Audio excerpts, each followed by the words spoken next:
अच्छा, अजीत कुमार लड़ेंगे तो आप समर्थन कीजिएगा, आप लड़िएगा तो अजीत समर्थन करेंगे क्या? वहाँ से लड़ेंगे तो 2 लाख से ज़्यादा वोट हमको मिलेगा, चूँकि मेरा माहौल बन गया। देखिए अजीत कुमार मेरे छोटा भाई है, निश्चित तौर से लड़ेंगे।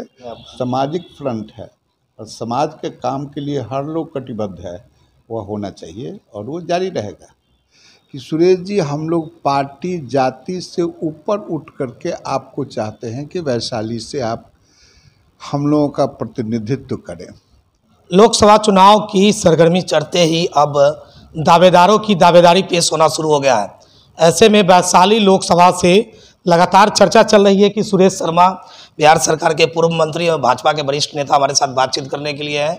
पहले भी इनकी माता और ये चुनाव लड़ चुके हैं वैशाली लोकसभा से, लेकिन हाल के दिनों में वह सीट परंपरागत रूप से लोजपा में चली गई, जिसके बाद लगातार वहां से लोजपा पार्टी चुनाव लड़ते आ रही है।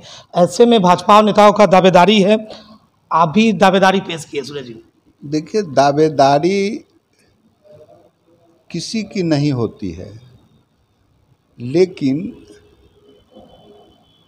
जेपी नड्डा साहब राष्ट्रीय अध्यक्ष हमारे जो आए थे वैशाली यानी पारू में, तो उन्होंने कहा था कि भाजपा वैशाली से चुनाव लड़ेगी। विदित हो कि 94 में हम चुनाव वैशाली से भाजपा का एक तरह से उस क्षेत्र में हम लोगों ने नींव डाला था। 94 के बाद में ऐसा हुआ कि वह सीट बराबर गठबंधन में ही कभी समता पार्टी को मिला, कभी जो है सो लोजप्पा को मिला, और भाजपा वहाँ से चुनाव नहीं लड़ी। और नहीं लड़ी तो फिर हमारे चुनाव लड़ने का, हम तो भाजपा ही है, हमारे लड़ने का कोई प्रश्न नहीं उठता था।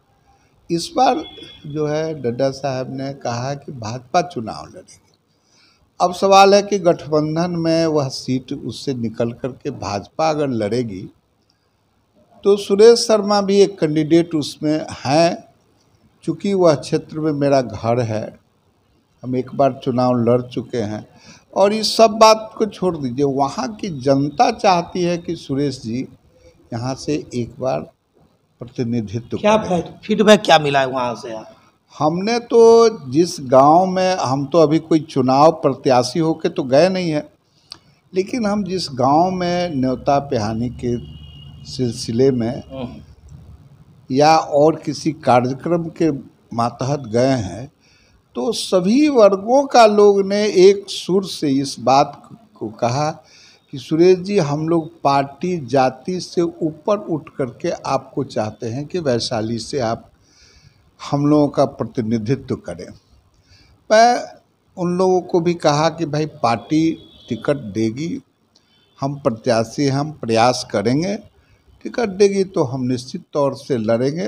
और आप लोगों का इतना आग्रह या ये है कि उत्साहित है आप लोग कि हाँ, तो आप लोग वोट दीजिएगा तो निश्चित तौर से हम प्रतिनिधि बन करके वैशाली का जो भविष्य है, वैशाली एक बहुत बड़ा पर्यटक स्थल बन सकता है। वैशाली महावीर और बुद्ध की कर्मभूमि रही है, जन्मभूमि रही है, और वह आज दूसरे राज्यों में या बिहार में ही जो दूसरे पर्यटक स्थल हैं या धार्मिक स्थल है, उस अपेक्षा वैशाली का उत्थान नहीं हुआ है।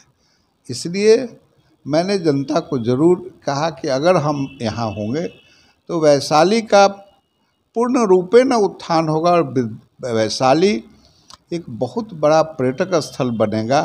उसके साथ लोगों को बिजनेस, व्यवसाय, इंडस्ट्री का बहुत बड़ा स्कोप होगा। सुरेश जी, आप लड़ते हैं तो क्या लगता है, पुराने नेता रहे हैं, कितने मत से चुनाव लीड कीजिएगा? अगर हम वहाँ से लड़ेंगे तो 2 लाख से ज़्यादा वोट हमको मिलेगा, चूँकि मेरा घर भी, और वहाँ के सभी समाज के लोग, चाहे पार्टी जो भी है, वो सब कहते हैं कि मैं आपके साथ, मैं अपना पार्टी जाति से उठ करके आपको मदद करने के लिए तैयार। ये मेरे लिए बहुत ही सौभाग्य की बात है और मैं उन सब लोगों का बड़ा ही शुक्रगुजारी हो, एहसानमंद हो कि वो इस तरह की बात की चर्चा आम तौर से चौक चौराहे बाजार में करते हैं। एक बात की और चर्चा है सूरज जी, वहाँ भारतीय जनता पार्टी के केंद्रीय मंत्री और प्रदेश अध्यक्ष आए थे, हाल ही में आप ही के फ्रंट से एक नेता ज्वाइन किए थे, तो चर्चा था कि आप मंच पर नहीं दिखे, पूरा शहर में जो है जिला में चर्चा है, क्या कारण था? देखिए, उस दिन मेरे ममेरे भाई के पोता का जनेऊ था। अब वो मेरे भाई नहीं रहे, पोता का जनेऊ था और एक पोता का उस दिन रिसेप्शन था।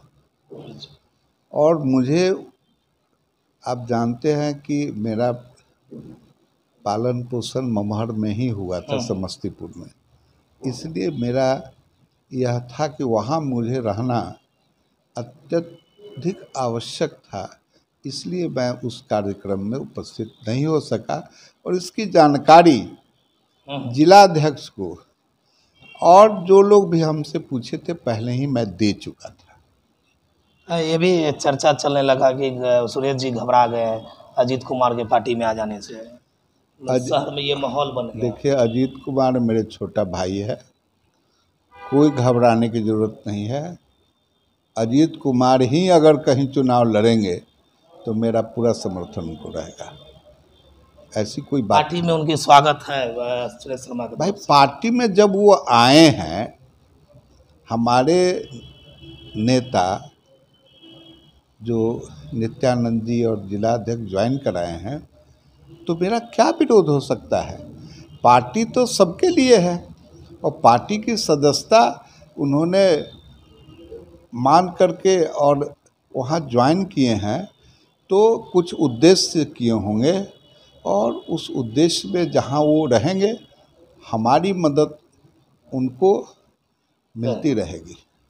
एक बात और है, आपने जिस पर टीका टिप्पणी किया वही नेता उस मंच पर थे, प्रदेश के अलावा स्थानीय जो भी आपने जिस पर पूर्व में टीका टिप्पणी किया था वही नेता थे। देखिए, वो बात अपने चुनाव की थी, जो हम सही रास्ते पर थे, तो सब लोगों को टिक्का टिप्पणी का जवाब खुद उन लोगों को मिला। हम गलत नहीं और न किसी पर टिप्पा टिप्पणी करते हैं, जो सही बात है वो करते हैं और जनता हमारी बात को कदर करती है। इसीलिए आप देखिए कि 5 दिन पहले मुजफ्फरपुर नगर निगम में हमने निर्मला साहू को अनाउंस किया और निर्मला साहू जीत गई। तो ये क्या बताता है कि सुरेश शर्मा के बात व्यवहार और उनके आवाज़ के साथ जनता जुड़ा हुआ है, और जो हम कहते हैं जनता उस पर बिल्कुल मोहर लगा देती है। आपके समर्थक कह रहे हैं कि हमारे नेता के राजनीति को डाउन करने के लिए किसी को लाया गया है पार्टी में। हमारा कोई डाउन नहीं होता है, मेरा अप ही हो रहा है। आप देख रहे हैं कि विधायक हुए, मंत्री हुए, हर राय विचार में हमारी राय विचार ली जाती है, तो डाउन का क्या मतलब है? डाउन का तो मतलब होता है कि वो पार्टी से निकाल दिया गया, वो अलग हो गया। अब पार्टी बड़ी है, पार्टी में लोगों को जोड़ना है, तो हम तो कहते हैं कि और दूसरे पार्टी के लोग जो हैं वो पार्टी में हमारे आवे, ताकि पार्टी हमारा और सशक्त मजबूत हो। और देश में सबसे बड़ी पार्टी है, सबसे मजबूत पार्टी है, इसमें किसी को आने से उसको सम्मान मिलता है, ऐसा पूरा देश की आवाज़ है। अच्छा, अजीत कुमार लड़ेंगे तो आप समर्थन कीजिएगा, आप लड़िएगा तो अजीत समर्थन करेंगे क्या? बिल्कुल करेंगे, क्यों नहीं करेंगे, करना है। मेरी तो बात हुई है उनसे, वो कहे हैं भैया आप लड़ेंगे तो हम जी जान लगा के आपकी मदद करेंगे। तब फ्रंट जारी रहेगा, फ्रंट का जो सामाजिक काम है वो जारी रहेगा। फ्रंट राजनीतिक नहीं है, वो तो सामाजिक है, सामाजिक फ्रंट है, और समाज के काम के लिए हर लोग कटिबद्ध है, वह होना चाहिए और वो जारी रहेगा। हमारे साथ बातचीत कर रहे थे भारतीय जनता पार्टी के वरिष्ठ नेता है, बिहार सरकार में मंत्री भी रहे। हालांकि पिछले विधानसभा चुनाव में कुछ ही मतों से हार गए, लेकिन दावेदारी इनकी भी पेश हो गई है वैशाली लोकसभा को लेकर। अब देखना होगा कि पार्टी गठबंधन में टिकट लोजपा खाते में जाती है या फिर भारतीय जनता पार्टी में जाती है। अगर भारतीय जनता पार्टी में यह टिकट जाती है तो उनमें इनकी भी दावेदारी पेश हो गई है। तो कैमरामैन कमल के साथ मैं अरविंद अकेला, मुजफ्फरपुर। शो के प्रायोजक है मां भवानी डेकोर प्राइवेट लिमिटेड, मतलब a complete floor solution, new 0 mile Dadar road, Muzaffarpur.